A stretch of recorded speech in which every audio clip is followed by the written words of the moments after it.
Olá, pessoal, tudo bem com vocês? Pessoal, é o seguinte, nós vamos abordar na nossa aula de hoje o tema vigas biapoiadas e contínuas.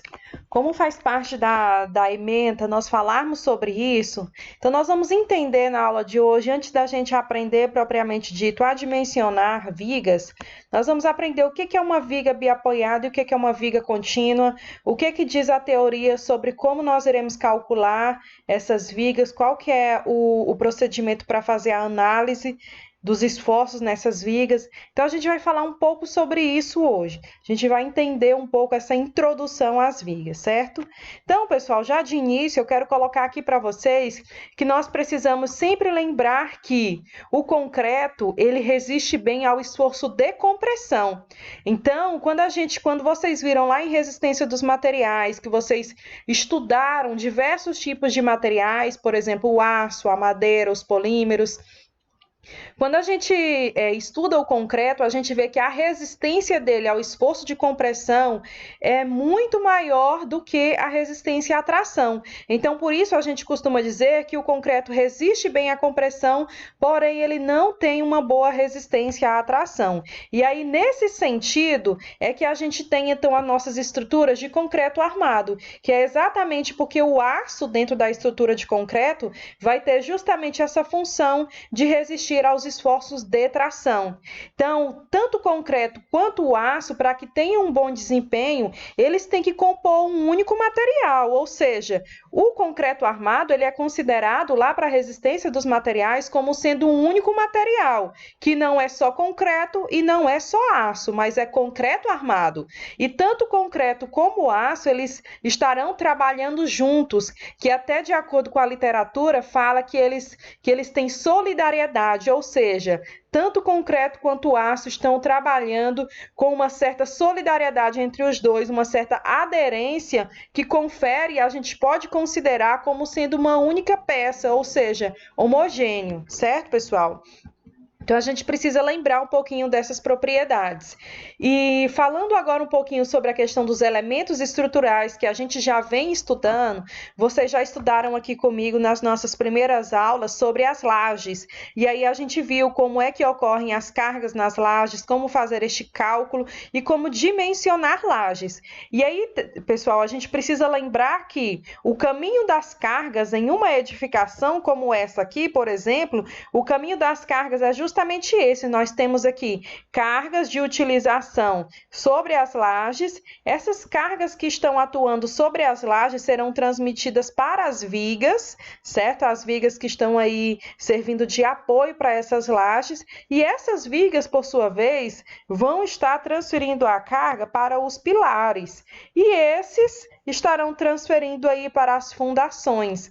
Então, esse é o caminho das cargas em uma edificação, ou seja, nos elementos estruturais de uma edificação. E aí o que acontece? Para que uma estrutura tenha a sua capacidade resistente assegurada, ou seja, para que a gente possa garantir que essa estrutura vai ter um bom desempenho, vai conseguir resistir aos esforços que estão sendo solicitadas, é necessário que a gente conheça o comportamento de cada elemento estrutural. Então, a gente precisa conhecer aí o comportamento das lajes, precisamos conhecer o comportamento das vigas, o comportamento dos pilares e o comportamento das fundações frente aos carregamentos que eles estão sendo solicitados. E aí, como vocês já viram, aí no início da nossa disciplina, nós já vimos toda essa questão de analisar o comportamento das lajes, como elas resistem, qual é o tipo de deformação que atua sobre ela, que é no caso a flecha. Então, a gente já aprendeu sobre isso. Agora, a gente vai falar um pouquinho, vamos estudar sobre vigas, e aí a gente vai estar também analisando qual é o comportamento das vigas frente a esses carregamentos, ou seja, quando elas são solicitadas, qual é o comportamento delas, qual que é a tendência de deformação que elas têm e qual é o esforço predominante que atuam sobre elas. Tudo isso a gente vai estudar com mais propriedade ao longo aí das nossas aulas. E aí, pessoal, vamos falar um pouquinho também agora sobre o lançamento das vigas, porque a gente está falando sempre sobre a questão de concepção estrutural também, sempre lembrando como é bom dispor esses elementos. Então, eu trouxe aqui para a gente relembrar algumas coisas sobre a questão do lançamento das vigas. Quais são os fatores que a gente deve observar no momento em que estivermos ali fazendo o lançamento das vigas? Então, eu vou estar falando aqui para vocês. O primeiro diz o seguinte: as vigas servem para transmitir as reações das lajes.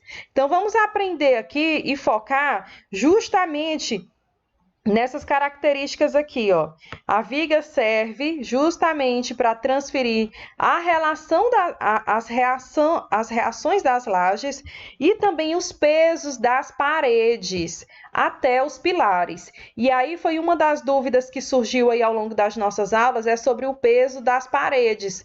Teve alguns alunos que quiseram considerar no cálculo das lajes aí o peso da parede, mas a parede em si que contorna a laje, a parede que está no contorno da laje, não entra no cálculo de lajes, pessoal, porque essa parede ela já está exatamente sobre a viga, ou seja, aqui, ó, peso de parede, a viga já passa exatamente logo abaixo dessas paredes que contornam a laje.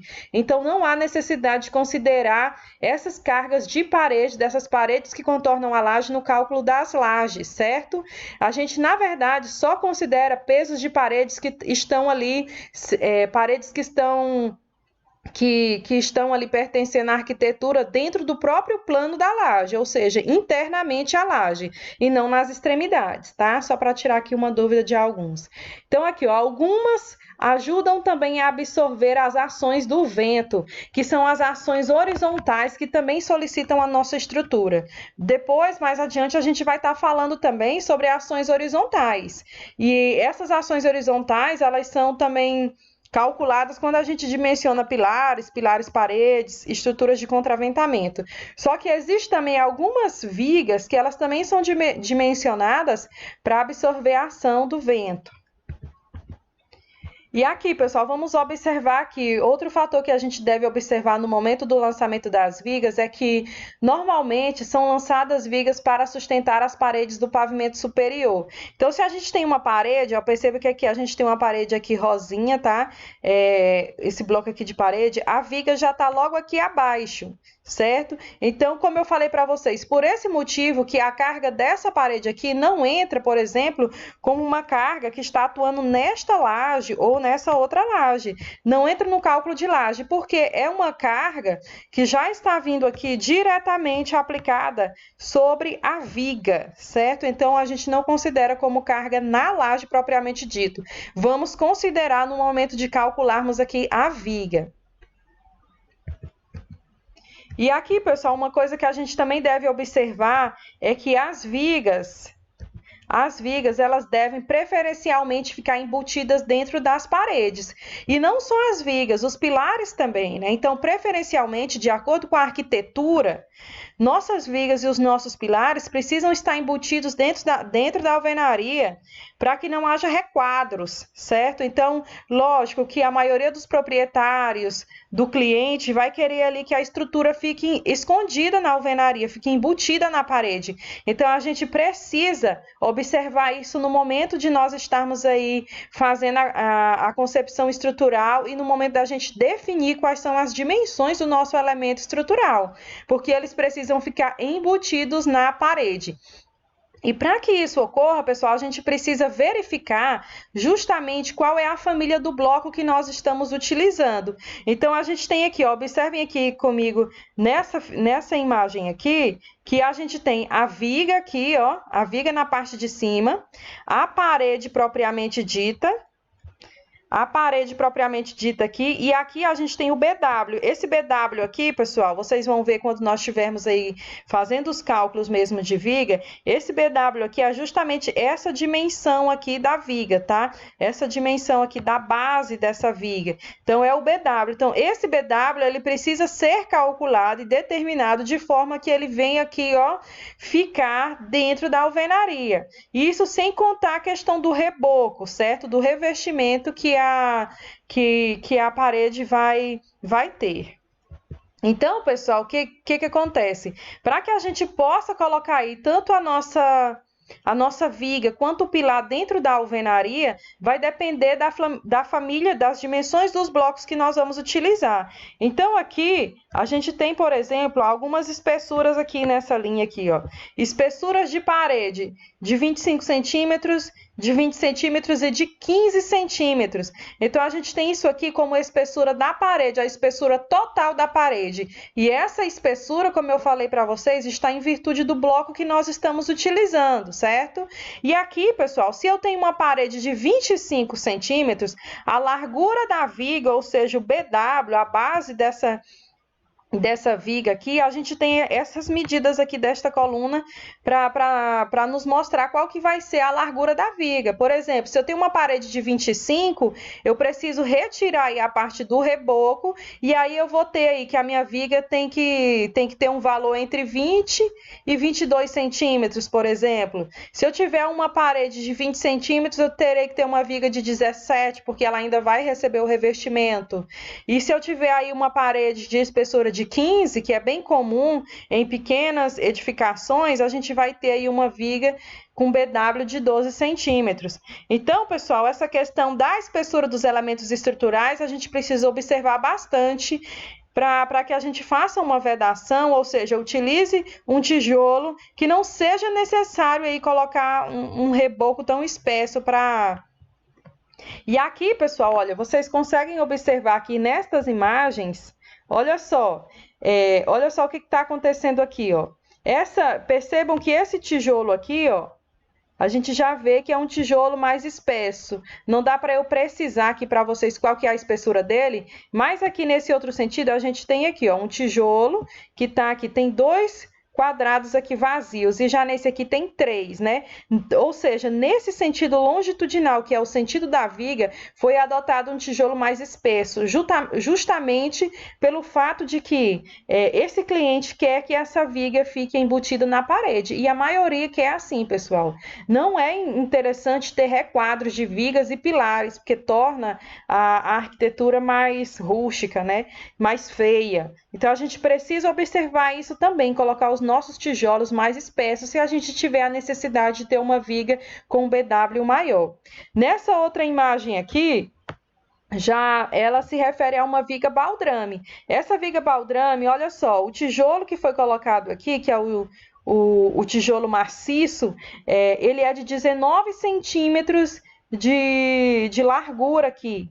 Então, pessoal, isso significa que a viga aqui, considerando aqui que esse tijolo é de 19 centímetros, vou colocar aqui na próxima foto que vocês vão entender melhor. Então, considerando aqui, ó, esse tijolo de 19 centímetros, e aqui passando agora para essa outra imagem aqui, ó, o que a gente vê? Que aí tem o tijolo de 19 centímetros, tem as formas aqui que vai apoiar nos tijolos, cada uma com 2,5 centímetros. Então, a gente vai ter, de largura dessa viga aqui, nós teremos uma viga de 14 centímetros, certo? Então, você precisa preparar toda a questão da sua alvenaria de embasamento, já prevendo qual que vai ser a dimensão do seu elemento estrutural. Então, nesse caso aqui, de acordo com o projeto de estruturas, a viga baldrame teria que ter aí 14 centímetros. E aí, nesse sentido, colocou-se o tijolinho aqui, ó, o tijolo maciço de 19, as duas formas aqui. Essas duas formas de madeira, cada uma com 2,5, ou seja, 19 menos 5 centímetros, a gente tem aí a base da viga aí a gente tem aqui, ó, viga baldrame de 14 por 30 centímetros. Depois que você tira a forma, você consegue verificar que ela ficou aí com 14 centímetros, certo, pessoal? Então, é isso que a gente precisa entender. Se a gente quer que os elementos estruturais fiquem embutidos, nós devemos prestar atenção também na alvenaria que nós estamos utilizando, se vai ser tijolo de uma vez ou de meia vez. Então, a gente precisa verificar essas questões. Se o tijolo vai ser em pé ou deitado, como vocês costumam aí ouvir esses termos. Pessoal, e aqui continuando falando sobre o lançamento de vigas, algo que também já foi abordado em nossas aulas, mas que eu trago aqui para a gente refletir novamente, é que a gente deve procurar apoiar as vigas diretamente nos pilares, evitando descarregar a viga sobre outra viga, sempre que possível. Então, preferencialmente, a gente precisa fazer o descarregamento das vigas diretamente sobre os pilares, certo? Só que a gente viu que nem sempre isso é possível. Então, por vezes, nós teremos ali vigas sendo descarregadas em outras vigas. Isso vai gerar uma solicitação maior a essa viga que está recebendo esse carregamento, né? E pode interferir também nas suas dimensões. E aqui, pessoal, é o seguinte, as vigas, elas podem ter vão aí entre 2 a 6 metros. A gente também pode considerar aí de 2 a 8 metros, também é uma medida razoável. E com vão médio aí de 4 metros, 4, 5 metros. Então, a gente precisa procurar dimensionar as nossas estruturas dentro desse intervalo aí, com vigas aí de vão de 2 a no máximo 8 metros, para que a gente tenha estruturas que sejam econômicas, ou seja, que não precise aumentar tanto o custo em função do vão ser muito grande. Então, a gente tem que priorizar aí essas questões de tamanho de vão.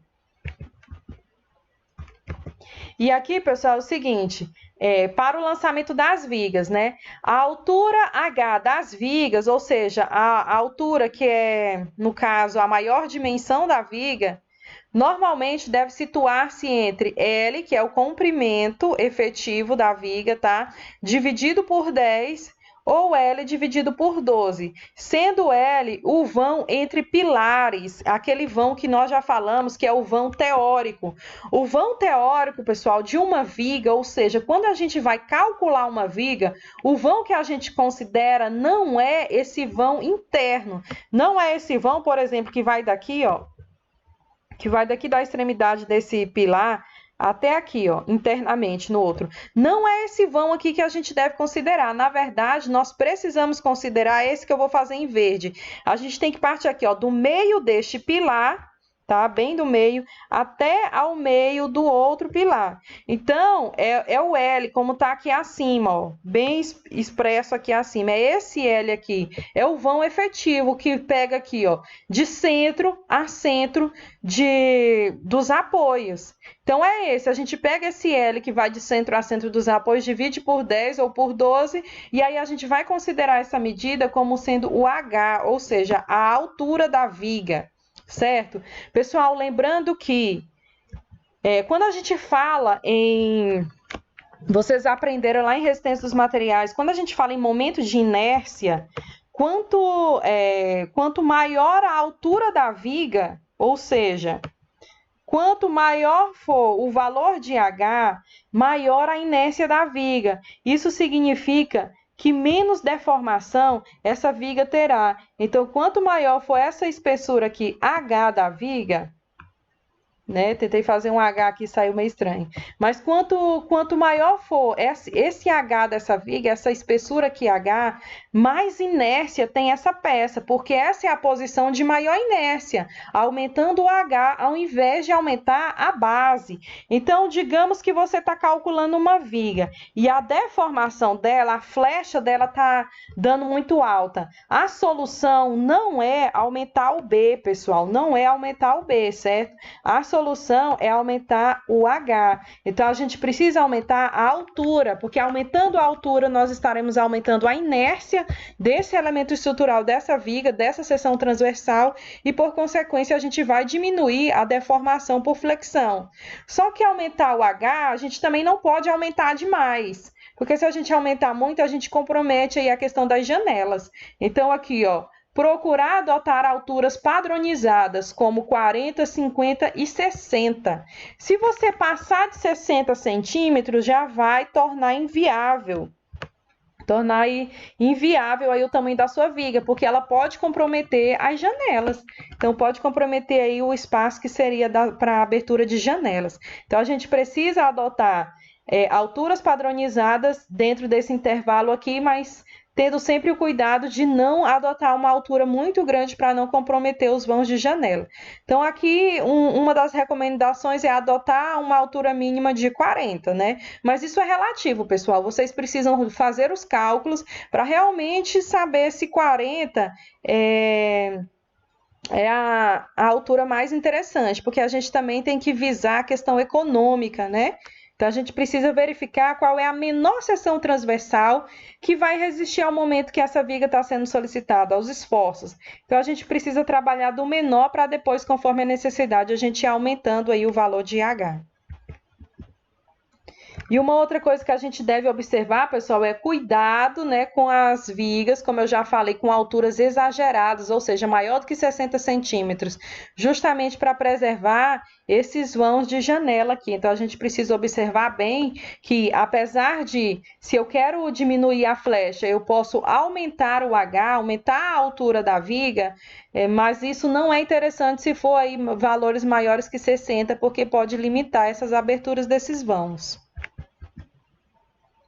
Pessoal, é o seguinte, às vezes pode ser necessário descarregar uma parede diretamente sobre a laje. Isso a gente também já falou, que por vezes, quando é necessário descarregar na laje, então essa alvenaria aqui, ela entra no cálculo de dimensionamento da própria laje. Então, não é, por exemplo, como uma parede que está vindo aqui, ó. Né? Que essa aqui já não entra no cálculo da laje, porque ela já está sendo apoiada diretamente sobre a viga. Mas, se for o caso de uma alvenaria que está apoiada sobre a laje, então a gente vai considerar, e aí nesse caso vai ser necessário reforçar a armadura dessa laje por conta dessa carga oriunda aí dessa parede. Agora, pessoal, a gente vai falar um pouquinho, mais propriamente dito, sobre alguns conceitos introdutórios antes da gente ir para a parte de dimensionamento. Vamos falar um pouquinho sobre a questão de vigas biapoiadas e contínuas, entender qual que é a diferença entre elas e qual que é o procedimento de cálculo para a gente adotar. Então, a princípio, a gente vai ver aqui a classificação das vigas. Então, as vigas, elas são elementos estruturais projetados para suportar as cargas aplicadas perpendiculares aos seus eixos e tendendo, assim, a fletir. Então, pessoal, a gente sabe que as vigas são aqueles elementos aqui, ó, lineares, em que as cargas sobre estas vigas, elas ocorrem perpendicularmente, ou seja, nesse sentido aqui, né? Nós temos as cargas atuando. Então, o que vai acontecer com as cargas atuando nesse sentido? A tendência dessa viga é justamente se deformar desta forma aqui, ó. Ou seja, uma deformação de flexão. A viga, ela é o principal esforço que ocorre nela, ou seja, o esforço predominante é o esforço de flexão. Ela também tem esforço cortante que atua sobre ela, mas o esforço predominante é o esforço de flexão que causa justamente isso que nós podemos chamar de flecha, que é essa deformaçãozinha aqui, que é aquilo que vocês viram também nas lajes.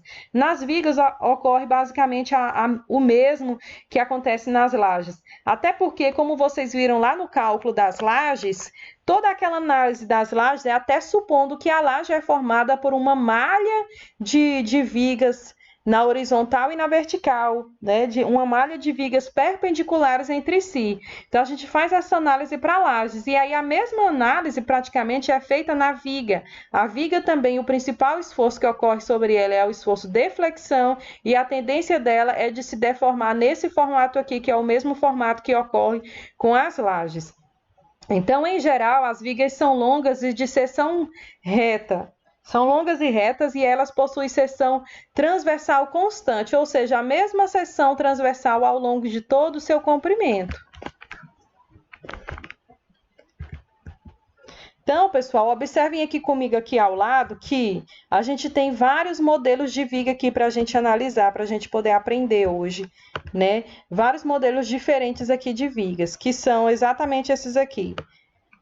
Vamos falar um pouquinho sobre eles. Então, a gente tem aqui, ó, a viga apoiada, que também é chamada de viga biapoiada. que é essa primeira viguinha que a gente está vendo aqui. Então, essa viga aqui, pessoal, é a viga biapoiada, também chamada de apoiada. Ela é uma viga que ela está apoiada sobre 2 pilares, certo? Então, toda viga que é apoiada sobre 2 pilares, ela é chamada de viga biapoiada. E o bi, como vocês sabem, bi vem de 2, ou seja, é uma viga que é apoiada em apenas 2 pilares. Já trazendo aqui para baixo, vocês vão ver que a gente tem a viga contínua. E aí, o que acontece? Qual que é a diferença da viga contínua para a viga biapoiada? É porque a viga contínua ela vai estar apoiada em mais de 2 pilares. Então, a gente tem ela aqui ó, apoiada em vários pilares. No caso desse exemplo, ela está apoiada sobre 4 pilares. Mas a partir de 3 pilares já é uma viga contínua, é uma viga que tem continuidade nos demais vãos. Então, a gente tem aqui uma viga biapoiada e uma viga contínua.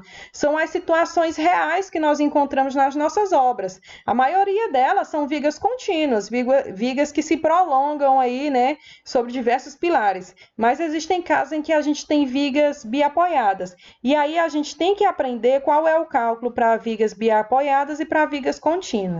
Pessoal, a gente também tem outros modelos aí de vigas. Por exemplo, nós temos esse aqui, ó, que é justamente a viga engastada e apoiada. Nesse lado aqui a gente tem o engaste, ou seja, uma união entre a viga e seja o que for aqui o pilar, alguma coisa do tipo. E aqui a gente tem ela apoiada desse lado, então é uma viga engastada e apoiada. Nessa outra imagem aqui, a gente tem uma viga em balanço, que é uma viga que ela é engastada aqui em apenas um dos lados e no outro ela não tem nenhum apoio, ela está em balanço, certo? E aqui logo abaixo a gente tem aqui a viga bi-engastada, ou seja, vigas engastadas em ambas as extremidades, que também são chamadas de vigas bi-engastadas. Então, vamos dar continuidade agora para a gente entender um pouquinho mais sobre as duas vigas de hoje que a gente se propôs a estudar, que é a viga biapoiada e a contínua. Então, pessoal, a gente já viu aqui sobre a classificação das vigas, agora vamos falar um pouquinho sobre as vigas biapoiadas. Então, falando um pouquinho sobre as vigas biapoiadas, elas possuem apenas 2 apoios, ou seja, esses pilares aqui, pessoal, são os apoios dessas vigas.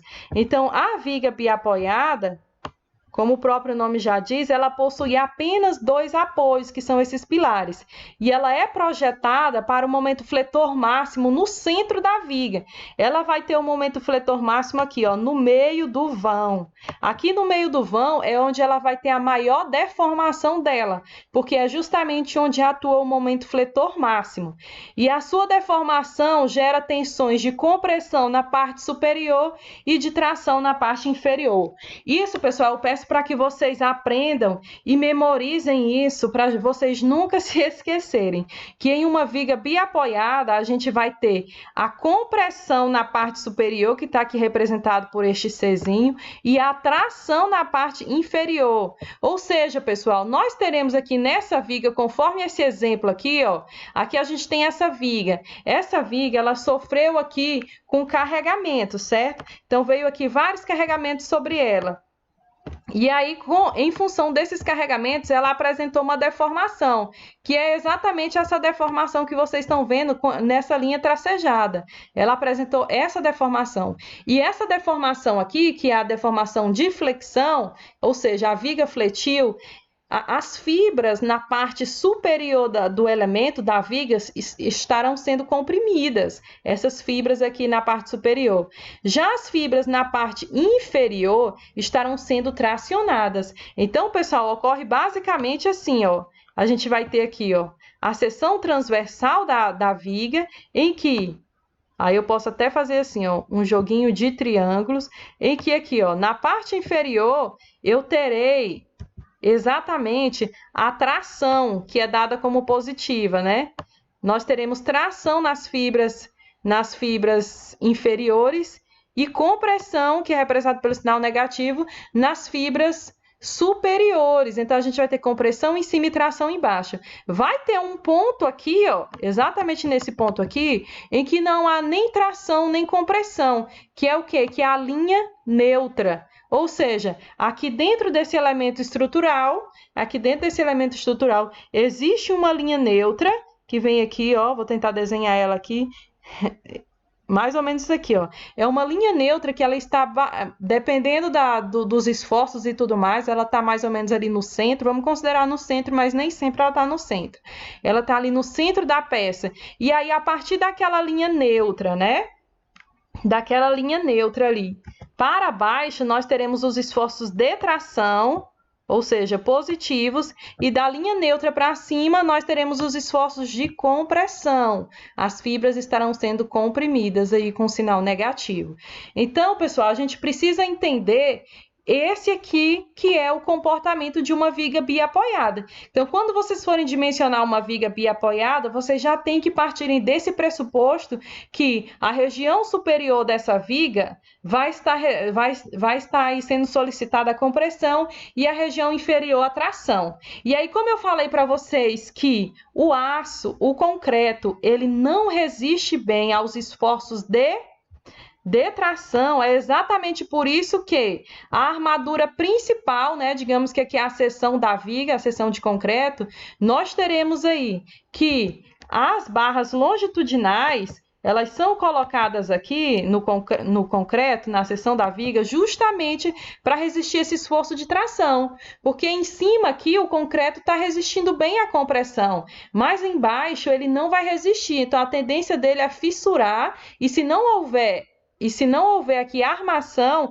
a viga pode até entrar em colapso. Então, a gente coloca as armaduras longitudinais aqui ao longo de toda a viga, o mais perto possível aqui da parte externa da viga, tendo apenas o cobrimento aqui do concreto prescrito por norma, para que ele possa, então, resistir ao esforço de tração. Aí vocês podem me perguntar, professora, mas a gente não vê na prática armadura só aqui na parte inferior da viga. A gente vê o quê? Mais duas armadurazinhas lá em cima. Então, pessoal, dependendo, pode ser uma armadura porta-estribo. Por quê, né? Porque a gente precisa de uma armadura para posicionar os estribos. Então, pode ser que essa armadura aí que vocês estão vendo seja simplesmente uma armadura porta-estribo, mas que ela não tenha função propriamente dita estrutural, ou às vezes é necessário realmente projetar uma estrutura, umas barras de aço aqui acima para ajudar o concreto daqui, né, da parte superior a resistir o esforço de compressão quando a gente tem uma compressão muito grande aqui na parte superior. Então, a gente faz isso também, porque quando você coloca aqui uma armadura aqui nessa parte superior, que não é apenas uma armadura mínima, ou seja, que não é apenas um porta-estribo, mas é uma barra com uma dimensão maior, mais considerável, você consegue, inclusive, diminuir a seção de concreto, ou seja, você vai poder aí, se você colocar algumas barras aqui de aço, como o aço é um material mais nobre e mais resistente, se você colocar na parte comprimida essas barras, você pode estar contribuindo para a diminuição da seção dessa viga, então vai ter uma seção transversal menor do que teria se você não tivesse as barras aqui acima, certo? Então, por vezes, digamos que você tem aí que você já aumentou sua viga o máximo que deu e o esforço ainda está grande, ela não está passando, né? Então, você vai deixar, além de colocar as barras longitudinais, você vai colocar barras também com os diâmetros bons aqui de tamanho, aqui também na parte superior, porque aí você vai poder contribuir para a diminuição do tamanho dessa seção transversal. Pessoal, agora falando sobre vigas contínuas, olha só o que a gente pode observar em relação a vigas contínuas. A gente sabe que são vigas que possuem mais de 2 apoios, né, como eu já falei antes, onde tem-se no vão compressão, nos vãos, compressão na parte superior e tração na parte inferior, que foi o que eu falei para vocês, que são os momentos positivos, ocorrendo o inverso nos apoios. Isso aqui vocês viram lá nas lajes também, mas vamos focar para a gente não esquecer e sempre lembrar que esse é o comportamento das nossas vigas, essas vigas que vocês veem aí nas obras de concreto armado. Então, é isso que acontece com elas.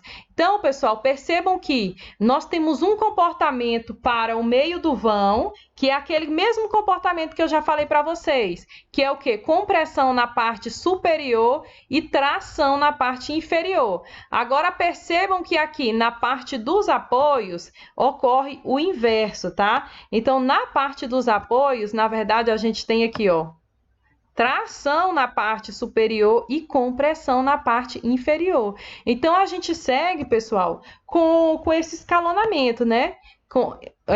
Os momentos aqui no meio do vão vai gerar compressão em cima e tração embaixo, e na região dos apoios a gente sempre vai ter o inverso. Nós teremos tração na parte superior e compressão na parte inferior. Então, é basicamente isso. E aí, é por esse motivo que aí a gente vai ter essa configuração que está aqui abaixo para as nossas armaduras.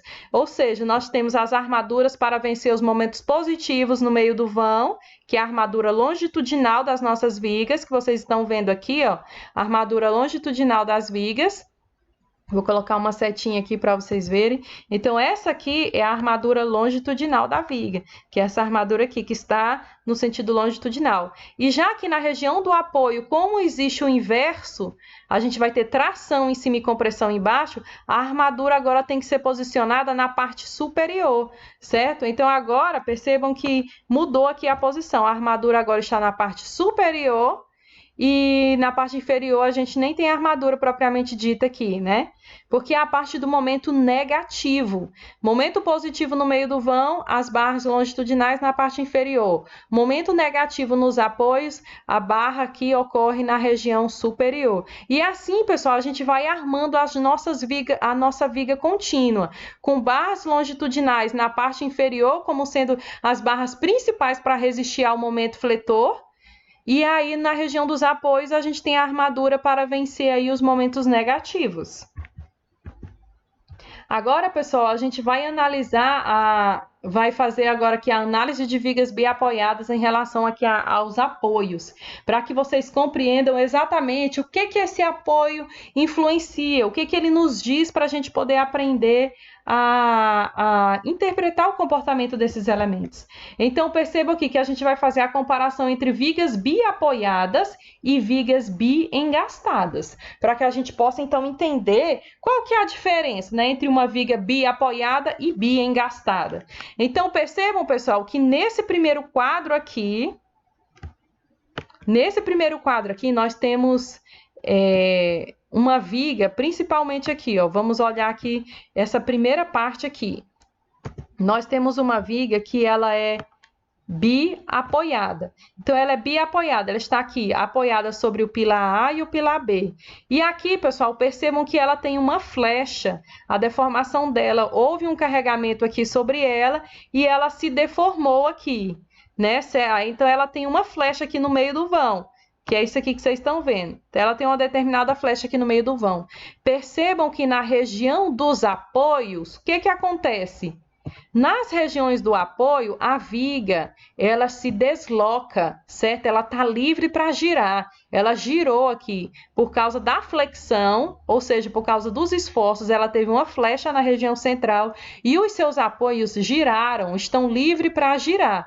Então, por conta disso, que os apoios dessa viga que girou, essa viga não transmitiu momento para os pilares, pessoal. Percebam que nesse tipo aqui, quando a viga ela é simplesmente apoiada, ou seja, ela não é engastada, não existe nenhuma ligação entre essa viga e esse pilar. Quando ocorre um carregamento aqui, o apoio aqui, ó, na região do apoio, a viga, a tendência dela é girar a extremidade dela. E ela não vai transmitir momento para esse apoio, certo? Se, no caso, a viga aqui fosse engastada no pilar, se houvesse um engastamento, essa viga não estaria livre para girar assim, ela ficaria, apesar do carregamento, ela iria segurar ali, mas ela não ia, como ela estaria engastada, ela não ia girar assim essa extremidade. Isso significa que ela ia passar um momento para esse pilar, justamente porque ela não está livre para girar.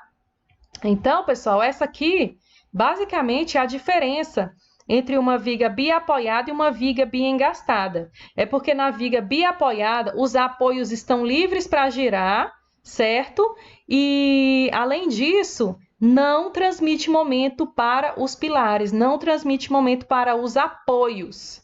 E já na viga aqui, olha só a viga aqui abaixo, ó, na viga biengastada, já ocorre uma ligação entre essa viga e esse pilar, eles estão unidos. E aí, o que acontece? Essa viga não gira quando ela é solicitada e ela acaba por transferir momentos para o pilar. Ela transfere momentos, parte desse momento aqui, ó.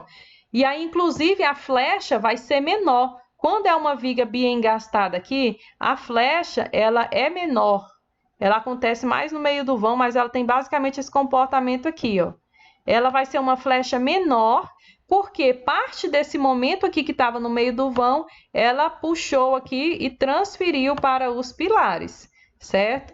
Então, isso ocorre quando a viga é biengastada. Ela puxa o momento do meio do vão e descarrega nos pilares. E por isso que a deformação no meio do vão é menor. Então, pessoal, agora a gente vai analisar o que ocorre na viga contínua, porque essa viga contínua é que vocês mais terão contato aí quando vocês estiveram dimensionando estruturas de concreto. Então, vocês vão ter contato com diversas vigas contínuas. Qual que é a concepção para o tratamento aí e análise dessas vigas? Então, pessoal, é o seguinte, a viga contínua, a gente vai fazer aí uma comparação com a viga contínua de madeira. A mesma interpretação que nós vamos utilizar agora na viga contínua de madeira é a mesma ideologia que a gente utiliza para a viga de concreto. Então, eu vou ensinar para vocês agora com a viga de madeira, mas é o mesmo parâmetro que é utilizado na teoria da viga contínua.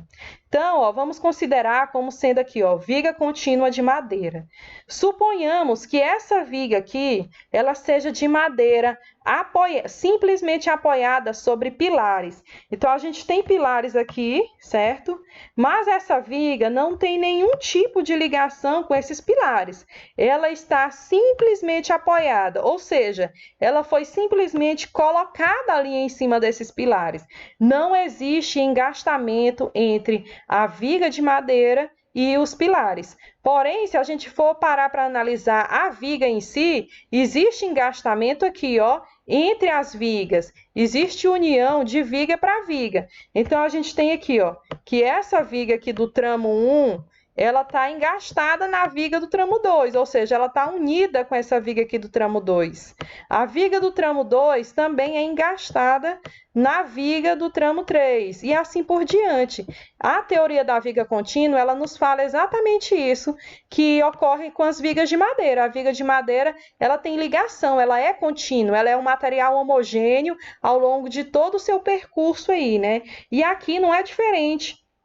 A gente tem aqui que o engastamento ocorre de viga para viga, mas não ocorre entre viga e pilar. Então, essa, pessoal, é a teoria da viga contínua, que é a mesma teoria que é utilizada no dimensionamento das vigas de concreto armado. Nós sabemos que, para efeitos de cálculo, a viga de concreto armado, ela é engastada nos pilares. Quando você vai lá na obra e vê a execução da estrutura, vocês veem que tanto as lajes são engastadas nas vigas, quanto as vigas são engastadas nos pilares. Então, isso realmente acontece. Porém, pessoal, para efeitos de cálculo, certo? As vigas são consideradas de acordo com a teoria da viga contínua. E essa teoria da viga contínua, ela traz essas duas observações aqui, ó, que a viga contínua, ela tem liberdade para girar nas suas extremidades, então a gente não tem engaste entre viga e apoio, então ela tem a extremidade dela livre para girar aqui, ó, nas duas extremidades. E ela também só existe engastamento entre vigas. Então, só existe engastamento nessas regiões entre vigas, mas não tem engastamento entre pilares e vigas. Não se considera um engastamento entre pilares e vigas.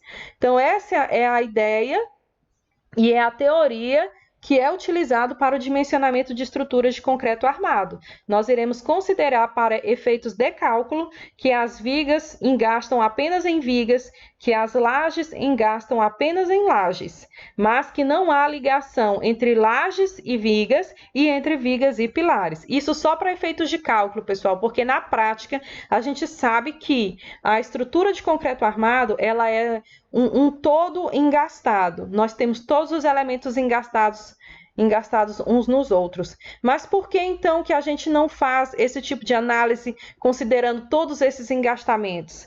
Primeiro, pessoal, porque nós teríamos que utilizar a teoria dos pórticos para fazer o processamento desse tipo de estrutura com tantos engastes. E é um procedimento de cálculo muito mais complexo. E, além disso, daria estruturas muito mais esbeltas e, provavelmente, estruturas que não iam satisfazer as cargas que realmente as estruturas estão sofrendo, porque seria um modelo perfeito. E, como a gente sabe, no momento da execução existem as suas falhas. Então, a gente considerar a estrutura de acordo com a teoria da viga contínua, a gente já está ali colocando uma segurança a mais, quando a gente desconsidera alguns engastamentos que existem na prática. Pessoal, agora vamos continuar aqui para entender as vigas contínuas e vigas de concreto dos prédios. Então, vamos tentar entender isso. E aí, para a gente entender melhor e materializar esse conhecimento, eu trouxe duas situações para a gente refletir. Na situação 1, que eu quero que vocês observem comigo agora, ó, nós vamos imaginar um perfil metálico simplesmente apoiado em 3 pilares, que é essa situação 1 aqui, ó, dessa primeira imagem. Então, essa situação, nós temos um perfil metálico simplesmente apoiado em 3 pilares. Quando a gente fala simplesmente apoiado, significa que não há ligação entre a viga e os pilares. Então, a viga foi simplesmente colocada em cima dos pilares. Então, percebam que o que ocorre com esse perfil metálico? A extremidade está livre para girar, como vocês estão vendo aqui, ó. A extremidade está livre para girar e a gente tem deformação de flecha aqui no meio do vão, certo? Momento positivo e momento negativo aqui na região do apoio central aqui. E aí a gente percebe também, pessoal, que existe um engastamento aqui de viga para viga, né? Então, vamos olhar aqui do outro lado, que a gente tem aqui, basicamente, a situação de como seria a deformação. Então, olha só como que seria a deformação. Como a viga ela está livre para girar nas extremidades, a gente tem aqui ó, uma deformação considerada maior quando a gente for comparar ali com a situação 2, que eu vou colocar agora para vocês. Então, nesse caso, a gente tem uma maior deformação aqui no meio do vão, né? Agora, no segundo caso aqui, pessoal, na segunda situação, situação 2, ela diz o seguinte: na situação 2, nós vamos considerar um perfil metálico com solda na ligação nos pilares. Então, percebam aqui que nessa figura aqui embaixo da situação 2, que já ocorreu solda na ligação das vigas com os pilares, olha só como que a gente pode verificar aqui, ó. Então, a gente tem aqui essa barrinha preta significa a solda entre a viga e os pilares. Então, ocorreu a solda. Isso significa que os apoios não têm liberdade para girar. Que quando tem o carregamento aqui acima, o momento fletor aqui, que está solicitando o meio do vão, o que acontece? É transmitido uma parte desse momento para os pilares. Então, parte desse momento vem aqui, ó, para os pilares. E por isso a deformação aqui é até menor. Nós temos uma menor deformação. Por quê? Por causa dessa solda que no momento em que a viga é solicitada e ela não tem liberdade para girar, ela fica presa ao pilar. Então, a gente está transferindo solicitação aqui para esse pilar, solicitação de momento. Então, pessoal, isso aqui é considerado no cálculo da nossa viga, certo? E olha aqui a situação 2 aqui em relação ao gráfico aqui, a esse diagrama. Olha só. Então, essa é a forma de deformação. A gente tem aqui uma deformação menor, né, nessa situação aqui, justamente porque parte do momento que ia ser resistido aqui, né, só pelo meio do vão, foi transmitido aos apoios, foi transmitido ao pilar. Então, pessoal, é isso que a gente precisa entender. Vamos, então, adiante agora. Então, gente, Aqui, ó, ainda sobre essa questão de vigas contínuas e as vigas dos pilares do nosso prédio, então a gente tem que entender que nas vigas biengastadas, ou seja, não contínuas, a carga que carrega um trecho da viga em nada influencia o outro trecho da viga. Então eu quero que vocês observem comigo essa imagem aqui, ela está meio clara, mas vamos entender a proposta, né, dessa imagem. Aqui a gente tem uma viga aqui, ó, apoiada sobre 3 pilares, e ela é simplesmente apoiada sobre 3 pilares. Na primeira hipótese, que a gente chama aqui, ó, caso 1, nessa primeira hipótese, nós colocamos como sendo hipótese de viga contínua, ou seja, o que é a viga contínua? É a viga que é engastada na outra viga, ou seja, que ela é uma viga só aqui, né? E ela é simplesmente apoiada sobre os pilares. Nesse tipo de hipótese aqui de viga contínua, percebam que o tramo 1, que é esse primeiro tramo, recebeu um carregamento P. E por causa da viga aqui, ó, ser engastada na outra viga, por conta de ter engastamento só de viga com viga, o esforço aqui no tramo 1, ele vai para o tramo 2. Olha só, ele gera uma deformação lá no tramo 2 também. Então, ele puxa aqui, ó, quando a gente tem aqui vigas engastadas entre si, a carga que uma viga está sofrendo, as outras também sentem, podemos dizer assim. Então, olha, se esse lado aqui não tem nenhum carregamento aqui no tramo 2, se a gente não tem nenhum carregamento, a tendência vai ser a viga se deformar exatamente desse jeito aqui. No tramo do carregamento, a gente tem a deformação para baixo, e no tramo que não tem o carregamento, olha para onde vai a deformação, para cima. E essa deformaçãozinha aqui, vocês devem estar lembrando lá da aula de teoria das estruturas 2, que vocês trabalharam bastante com esse gráfico, com essa deformação. Então, é isso, pessoal. Quando a gente tem a viga aqui e a viga é engastada uma na outra, a gente carrega demais uma laje e a outra a gente não carrega, ocorre exatamente esse tipo de deformação. Agora, percebam que no caso 2... No caso 2 aqui abaixo, olha só, a gente já tem aqui o engastamento da viga no pilar. Então, esse engastamento aqui não é de viga com viga, mas é de viga com o pilar. Então, quando a viga engasta no pilar, o que acontece? A carga que existe aqui nesse tramo 1, ela vai ser transmitida, parte dela vai ser transmitida para o pilar e não para a laje do tramo 2, certo? Então, se for uma viga engastada, não vai transmitir esforço aqui para o tramo 2, não vai transmitir deformação para o tramo 2. O tramo 2 não vai sentir se essa viga aqui estiver muito carregada. Na verdade, quem vai sentir vai ser o pilar e não o tramo 2, porque existe aí um engastamento entre a viga e o pilar. Então, pessoal, é isso que a gente precisa entender, que por vezes, aí vocês podem me perguntar, professora, mas aí a gente nunca vai considerar para efeitos de cálculo a viga sendo engastada no pilar? Sim, pessoal, em raras exceções a gente vai cair nesse caso 2 aqui da gente considerar uma viga engastada no pilar. E sabe quando que isso vai ocorrer? Quando, por exemplo, a gente tiver uma viga muito pequena, por exemplo, uma viga de 20 por 30, e um pilar que for muito grande, por exemplo, um pilar de 1 metro por 1 metro.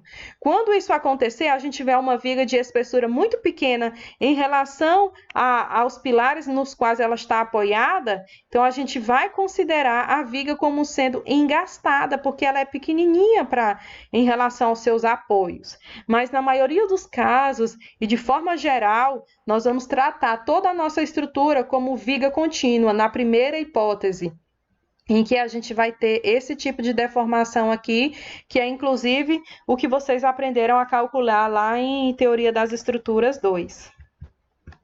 Pessoal, e agora falando aqui sobre a questão de... e os edifícios, professora? Quais são os cálculos que a gente faz? Cálculos isostáticos ou hiperestáticos? E aí, pessoal, eu quero dizer uma coisa para vocês, que os esforços são maiores em estruturas isostáticas quando comparado a estruturas hiperestáticas. Isso a gente já vem comentando, inclusive nas aulas que vocês tiveram lá de Teoria das Estruturas, a gente viu que lá na Teoria das Estruturas 2, vocês viram lá os cálculos hiperestáticos. E nós vimos vimos que quanto mais hiperestático é um elemento estrutural, quanto mais você enrijece esse elemento estrutural, mais hiperestático ele será e menores serão as deformações. Então, quanto mais rigidez você confere, quanto mais engaste você coloca na sua estrutura, mais rigidez ela terá e, por isso, menos esforços internos atuarão nessa estrutura. Então, percebam aqui comigo, nessa imagem aqui ao lado, que eu trouxe para exemplificar um pouco isso que eu estou falando. Então, a gente tem uma viga aqui, nesse primeiro caso aqui, a gente tem uma viga que é uma viga isostática. Então, percebam que na viga isostática, submetida a um carregamento P, a gente vai ter uma deformação muito superior ao segundo caso aqui, que a gente teria aqui uma deformação menor. Isso por quê, pessoal? Porque parte desse momento, como eu já falei para vocês, vai ser transmitido para o pilar, ou seja, vai haver uma melhor distribuição dos esforços. Já nesse caso aqui, não tem como distribuir para o pilar, porque é uma viga simplesmente apoiada, não existe engastamento. E o engastamento é que puxa momentos, esforços para si.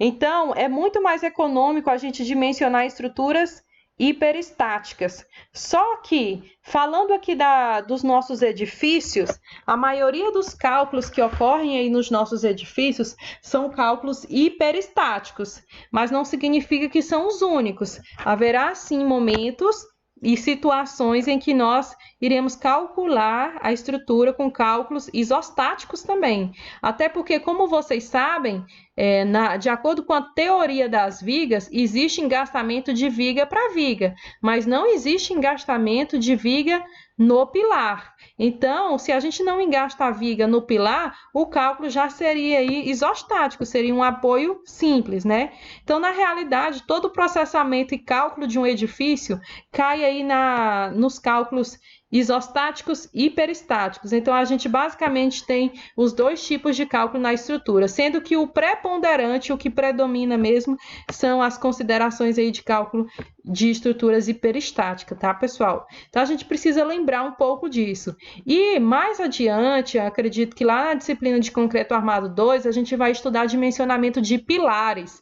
E apesar de que nas vigas nós não considerarmos aí o engastamento, para efeitos de cálculo, a gente não considera o engastamento das vigas nos pilares.